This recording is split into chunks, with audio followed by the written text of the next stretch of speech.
اہم خبر ہے، وفاقی آئینی عدالت نے ڈاکٹر عافیہ صدیقی کیس میں وزیر اعظم اور وفاقی وزراء کے خلاف توہین عدالت کی کارروائی سے اسلام آباد ہائی کورٹ کو روک دیا ہے۔ وفاقی آئینی عدالت نے ڈاکٹر فوزیہ صدیقی کیس میں فریقین کو نوٹس جاری کر دیے ہیں۔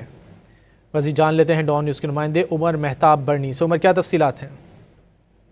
وفاقی آئینی عدالت نے ڈاکٹر عافیہ صدیقی کیس میں وزیر اعظم اور وفاقی وزراء کے خلاف توہین عدالت کی کارروائی سے اسلام آباد ہائی کورٹ کو روک دیا ہے۔ وفاقی آئینی عدالت نے ڈاکٹر فوزیہ صدیقی کیس میں فریقین کو نوٹسز جاری کرتے ہوئے سماعت ملتوی کر دی ہے۔ چیف جسٹس امین الدین خان کی سربراہی میں 3 رکنی بینچ نے وفاقی حکومت کی اپیلوں پر سماعت کی۔ وفاق نے 16 مئی 2025 کا حکم چیلنج کرتے ہوئے درخواست میں ترمیم کی اجازت کالعدم قرار دینے کی استدعا کی تھی۔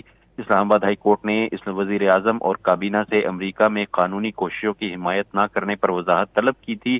وفاقی حکومت کا موقف تھا کہ درخواست میں ترمیم عدالتی اختیارات سے تجاوز اور طے شدہ مقدمات کی حقیقت کے منافی ہے۔ طویل عرصے بعد نمٹائے گئے معاملے کو دوبارہ کھولنا قانونی اصولوں کے خلاف ہے۔ معاملہ خارجہ پالیسی اور بین الاقوامی قانون سے جڑا ہوا ہے۔ ترمیم شدہ درخواست میں رہائی اور وطن واپسی کے لیے حکومتی اقدامات کی آئینی ذمہ داری قرار دینے کی استدعا کی گئی تھی۔ حکومت کے مطابق اکتوبر 2024 میں وزیر اعظم نے امریکی صدر کو رحم کی اپیل کی حمایت میں خط لکھا۔ اعلیٰ سطحی وفد امریکہ بھیجا گیا۔ قیدیوں کی منتقلی سے متعلق معاہدوں کی کوششیں کی گئیں۔ امریکی حکام نے قیدیوں کی منتقلی کے معاہدے پر آمادگی ظاہر نہیں کی، ایسا کہنا تھا وفاق کا۔